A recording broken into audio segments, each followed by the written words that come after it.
Shalom, shalom frères et sœurs, bienvenue chez Kevin Hotel TV une fois de plus, votre chaîne préférée. J'espère que vous vous portez bien. Avant de commencer, je voudrais dire, en écoutant le pasteur Gédéon prêcher, on a l'impression que la Bible venait d'arriver.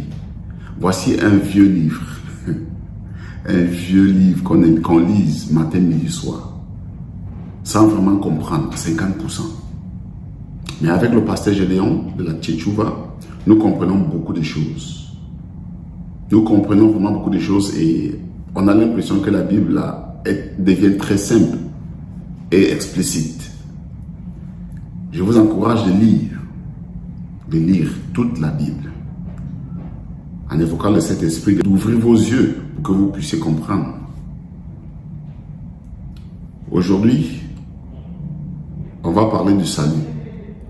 Le salut d'un chrétien. Est-ce qu'un chrétien peut perdre le salut? Est-ce qu'un chrétien peut perdre son salut? Je parle bien d'un chrétien. Écoutons-le avec beaucoup d'attention et soyez bénis. On va revenir pour les analyses. Allez, ciao. Bon visionnage. Alors, bonsoir, pasteur. Oui, bonsoir, frère. J'ai deux questions à vous poser, quoi.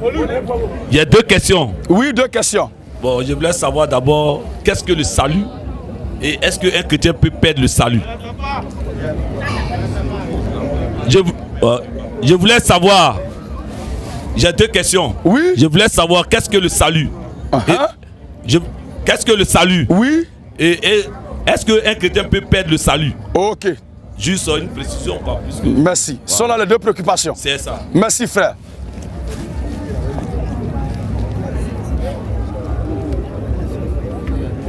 Je veux j'appelle vraiment à votre indulgence. Sa question qu'il a posée est une question qui paraît très simple. Elle paraît très simple. Mais tous les pasteurs de Côte d'Ivoire, oui. Je dis bien tous les pasteurs de Côte d'Ivoire ont du mal à se prononcer sur cette affaire. Et les réponses qu'ils donnent sont des réponses clopantes, qui créent la confusion et davantage le trouble, et qui provoquent la trouille dans les entrailles des âmes des âmes. Alors prêtez bien attention. Qu'est-ce que c'est le salut? Et est-ce qu'on peut le perdre? Je prends la première question. Nous lirons juste 4 passages pour présenter le salut. Et pour nous,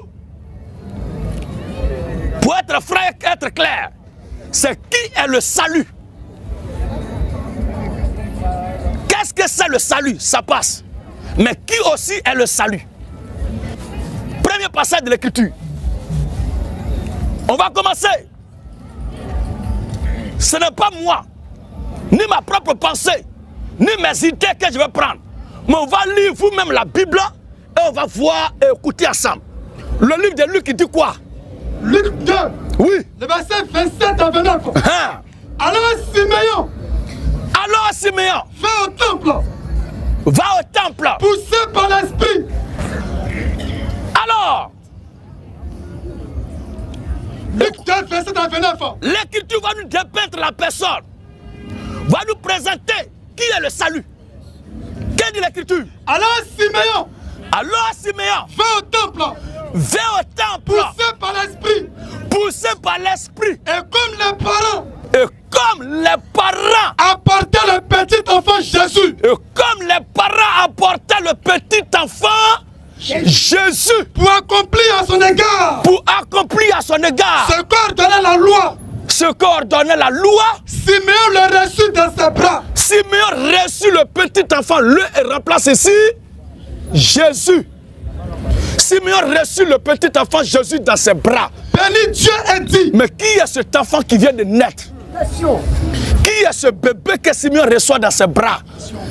Qui est ce bébé que Siméon va consacrer? Qui est-il là? Alléluia! Amen. Par la déclinaison, par la présentation de son facteur en rapport avec notre question que vous avez posée tout à l'heure, dans la réponse, on va voir une identité qui va ressortir. Pas plutôt une identité, mais une facette qui va ressortir. Et cette facette-là, on va voir dans les Écritures qui porte ça. C'est à qui on attribue cette facette. Amen.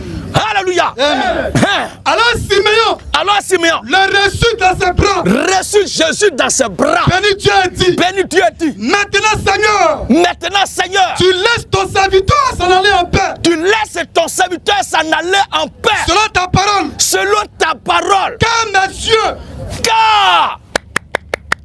Car mes yeux ont vu ton salut. Mes yeux ont vu ton salut. Mais Simeon avec qui dans ses bras? C'est Jésus. Donc c'est lui qui est présenté ici. Et Simeon se réjouit d'avoir vu le salut. Donc le salut de l'humanité, c'est le Seigneur Jésus. Alléluia. Oh, dans l'Ancien Testament, qui est le salut d'Israël? Qui est le salut d'Israël? Parce que c'est le salut qui a promis venir sauver son peuple. C'est celui qui est le salut là qui a promis venir sauver son peuple. Mais de quelle façon il viendra, c'est ça qui les a troublés. Sinon en réalité, Jésus-Christ est le grand Dieu des cieux lui-même. Dans tous les coins on rentre, c'est sa divinité qui sort. Amen. Le texte dit quoi? Psaume 62. Psaume 62. Oui, c'est en Dieu que mon âme se confie. Oui, c'est en Dieu que mon âme se confie. De lui vient mon salut. De lui vient mon salut. Oui, oui, c'est lui. C'est lui qui est mon rocher. Qui est mon rocher. Et mon salut. Donc c'est Dieu qui est mon rocher et mon salut. Le verbe être est un verbe d'état. C'est clair. Ça veut dire que le salut est un être, c'est Dieu lui-même. Et c'est ce Dieu qui fait la promesse de descendre sur la terre des sorts. Alléluia. Prie de l'or. Ne pas question de dire recevez, non. Mais la question d'être sûr de qui est ton salut là. Maintenant, entre Jésus-Christ qui est Dieu et toi le salut là, qui possède qui? Frère, entre toi et Dieu, qui veille sur son ami? C'est Dieu qui veille sur moi. Qui peut perdre son ami? Entre celui qui veille, entre celui qui garde et celui qui...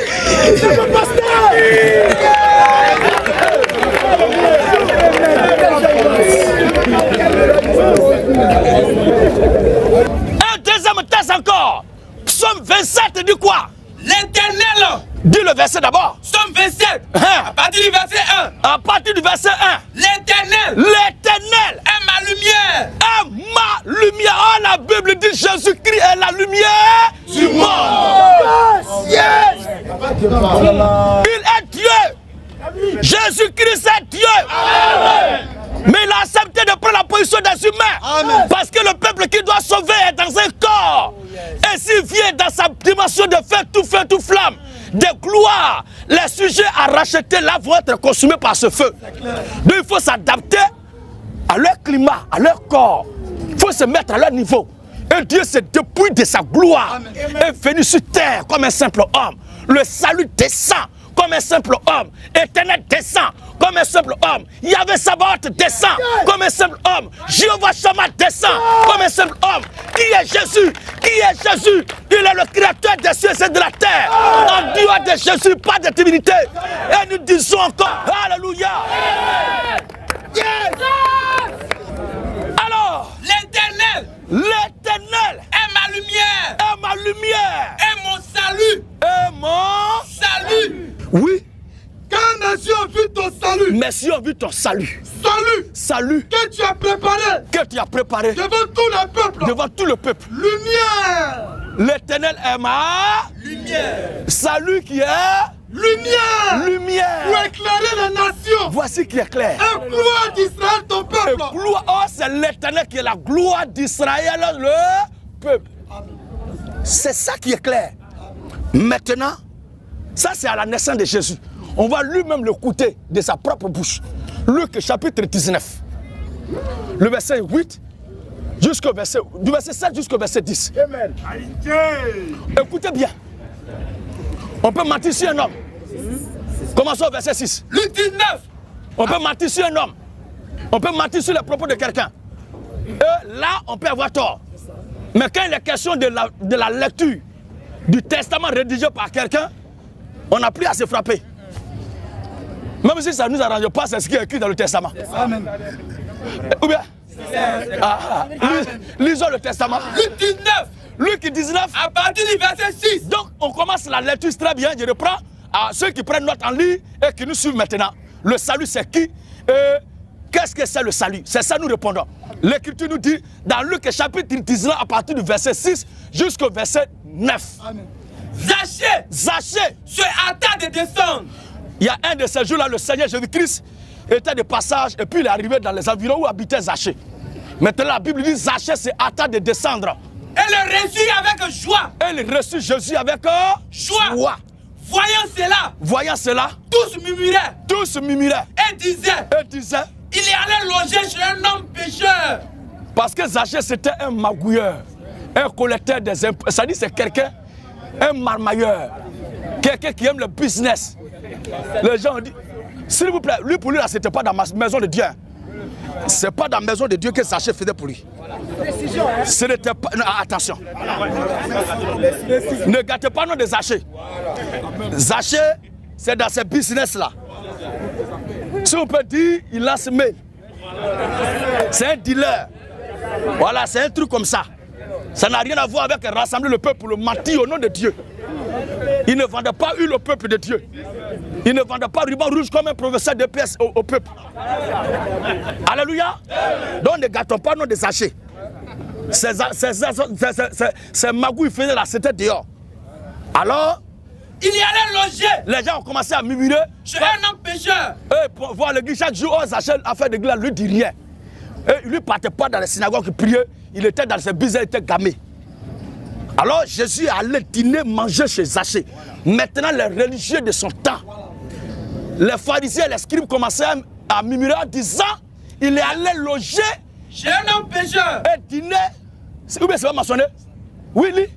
Il est allé loger chez un homme pécheur. Chez un homme pécheur. Mais Zachée, il est allé loger chez un homme pécheur. C'est bien mentionné, un homme pécheur. Celui qui se croit 100% sans péché là, tu es un menteur. Tout le monde est pécheur. Mais malgré ça, le Seigneur Jésus allait là-bas. Malgré ça, Jésus allait là-bas. Non, celui qui prend la dîme d'une prostituée, tu es maudit. Maintenant, toi-même là, ceux qui paient dîme dans ton église, tu sais ce qu'ils font. Ou bien pour toi, c'est la prostituée là qui est la pire des choses. Cependant, je n'encourage pas nos soeurs à aller se prostituer. Voilà. Une soeur devait bien se ranger et bien ranger sa vie. Mais je dis, ce n'est pas à cause de prostitution que Dieu va t'envoyer en affaire. Mais si tu ne crois pas en l'évangile, Dieu te condamnera. Il faut croire, fais-toi baptiser au nom du Seigneur Jésus. Et l'esprit qui te conduit à la prostitution là, moi j'ai foi que Jésus est capable de t'en délivrer. Amen. Voici qui est clair. Et c'est ce qu'il faut dire. Alors, mais Zachée, se tenant devant le Seigneur lui dit, voici, Seigneur. Zachée se tenant devant le Seigneur lui dit, voici, Seigneur, je donne aux pauvres, la moitié de mes biens. Il y a trop magouillé les gens vieux. Pardon, il faut chercher. Il a partagé un peu avec eux.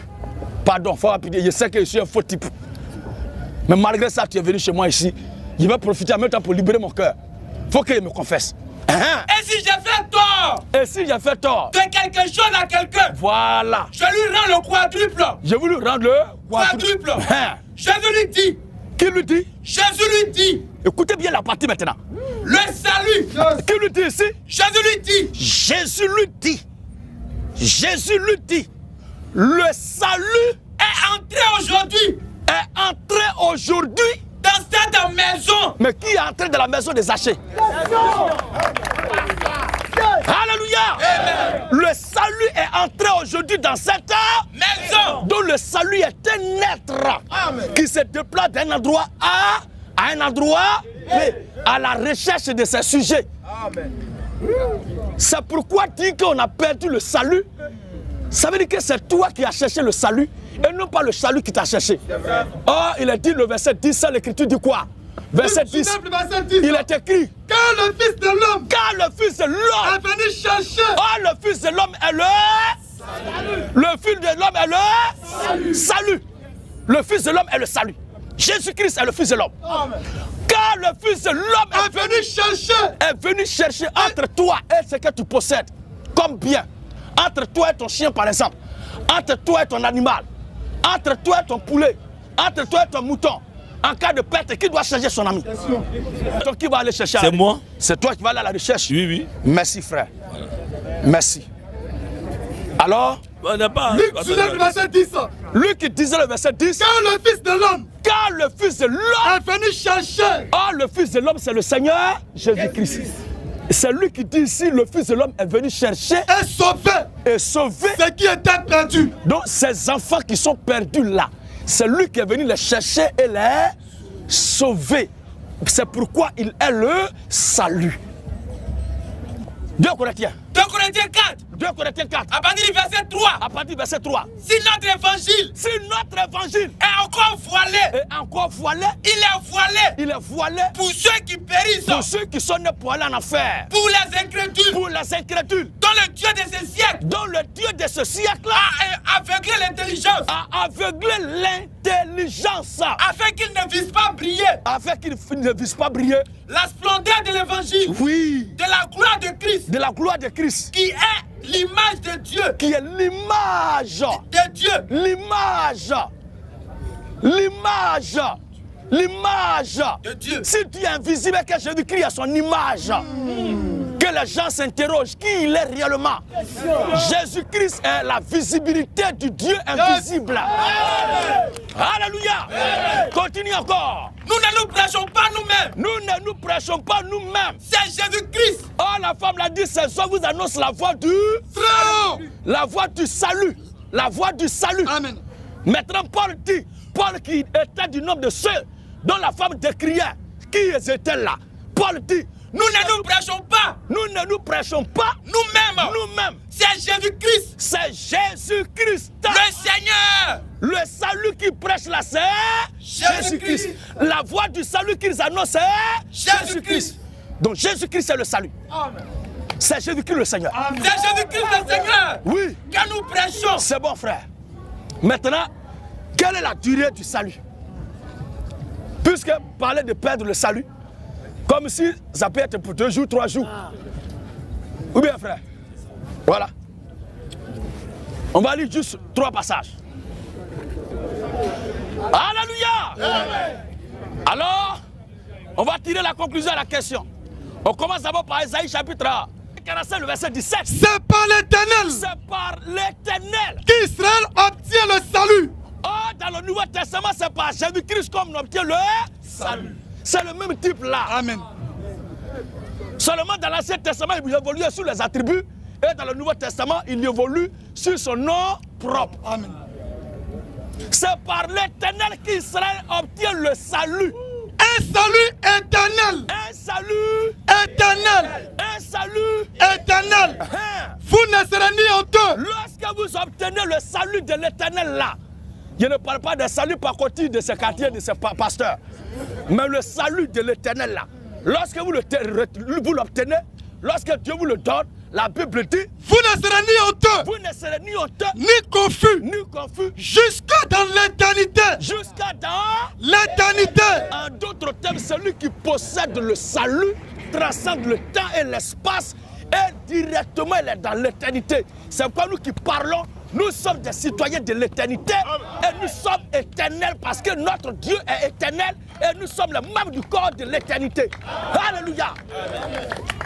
Alors Jean 5, le verset 24. Jean 5, 24. Jean 5, 24. En vérité, En vérité, en vérité, je vous l'ai dit, je vous le dis, celui qui écoute ma parole celui qui écoute ma parole et qui croit et qui croit, à celui qui m'a envoyé, n'oublie pas, c'est par l'éternel qu'Israël obtient un salut éternel. Vous ne serez ni honteux jusqu'à dans l'éternité. Jésus dit ici, celui qui écoute ma parole et qui croit celui qui écoute ma parole et qui croit à celui qui m'a envoyé, à celui qui m'a envoyé, celui qui l'a envoyé se trouve où? Il est en lui-même. Continue frère. à la vie éternelle. À la vie Éternelle. Oh, dans les églises, là, on dit que c'est après la mort, on va savoir qui est sauvé, qui n'est pas sauvé. Mais Jésus dit ici, si toi tu crois en lui, tu as la vie Éternelle. c'est sur le champ. Elle ne vient point en jugement, Elle ne vient point en jugement, c'est pourquoi il va dans l'éternité en même temps. mais il est passé de la mort à la vie. Il est passé de la mort à la Vie. terminé. Le dernier passage. Hébreux 5, Hébreux 5. le verset 8 à 9. Hébreux 5. C'est parce que Christ est éternel qu'il est le salut C'est pourquoi celui à qui il habite là devient en même temps aussi éternel. Yes. Puisque c'est lui qui nous possède, puisqu'il est notre berger, nous sommes ses brebis, il est notre Dieu, nous sommes ses sujets, il est notre Père, nous sommes ses enfants, il est notre époux, nous sommes son épouse, c'est lui qui nous possède, c'est lui qui nous sauve, c'est lui qui a tout fait, et il nous demande simplement de croire en lui. Tout. S'il y a un mauvais comportement à toi, s'il y a des vices, c'est lui-même petit à petit qui va enlever ça pour te perfectionner. Pour te perfectionner. Pour te perfectionner. On ne doit pas demander à l'homme de se sanctifier, d'avoir un bon comportement avant de recevoir Jésus. Autrement, Zachée ne devait pas causer avec Jésus. Zachée ne devait pas recevoir le salut dans sa maison. Et c'est le témoignage du Seigneur même qui a dit que le salut est entré aujourd'hui dans cette maison. Or, cette maison est déclarée maison d'un pécheur. Mais malgré ça, le salut est entré. Ça veut dire que Jésus n'est même pas à la recherche de bons types. Alléluia. Amen. Tous ceux qui sauvent la plupart là sont des faux types. C'est comme ça qu'on reconnaît, on dit, si c'est pas Dieu là, moi-même là, est-ce que moi-même je peux? T'as vu toi-même tu te dis jusqu'à là, tu dis, ça veut dire c'est pas Dieu là. Là comme ça, lui il est glorifié. Amen. Oui. Hébreux 5, le verset 8 à 9. Hébreux 5, le verset 8 à 9. Et bien que Jésus fût fils, Écoutez très bien la déclaration. Et c'est la conclusion maintenant à cette question. Bien que Jésus fût fils, l'obéissance par la chose qu'il a soufferte, par l'obéissance des choses qu'il a souffaites, et qui après avoir été élevé, et qui après avoir été élevé à la perfection, est devenu pour tous ceux qui lui obéissent.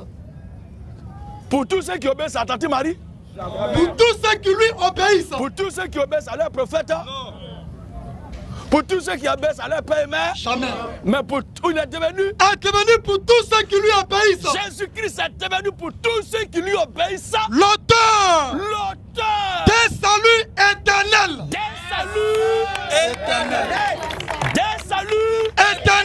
Maintenant, à vous aujourd'hui, la réalité est devant vous.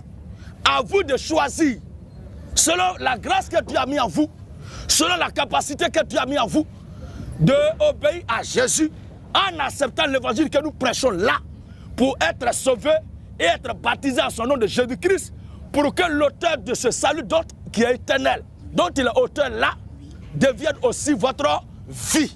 Sur ce, que Dieu bénisse le président de ce quartier. Que Dieu bénisse tous les frères et les sœurs qui organisent ce moment. Que Dieu bénisse toute la jeunesse de ce quartier. Que Dieu bénisse la Côte d'Ivoire. Que Dieu bénisse l'Afrique. Et que par-dessus tous, Dieu bénisse tous ses enfants. Shalom à tous. À la prochaine. Welcome back, brothers and sisters. That was English. Bienvenue une fois de plus, mes frères et sœurs.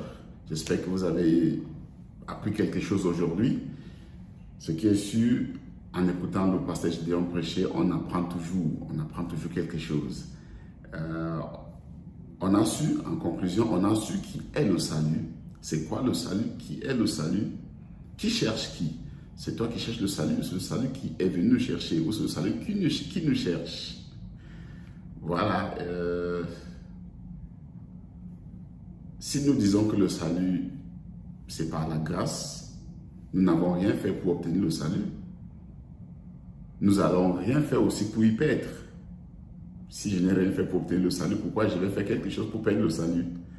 D'ailleurs, Dieu m'a promis qu'il va pardonner tous mes péchés, sauf le blasphème contre le Saint-Esprit. Ça, c'est le seul péché que Dieu ne pourra pas pardonner. Et c'est quoi le blasphème contre le Saint-Esprit? Ça, c'est pour une autre vidéo, notre prochaine vidéo. Je vous encourage tous de liker la vidéo, de partager la vidéo et de commenter. Merci de rester scotché à nos programmes. Je vous encourage, si c'est votre première fois ici sur ma chaîne, n'oubliez pas de vous abonner pour ne pas rater les prochaines éditions. Merci et shalom.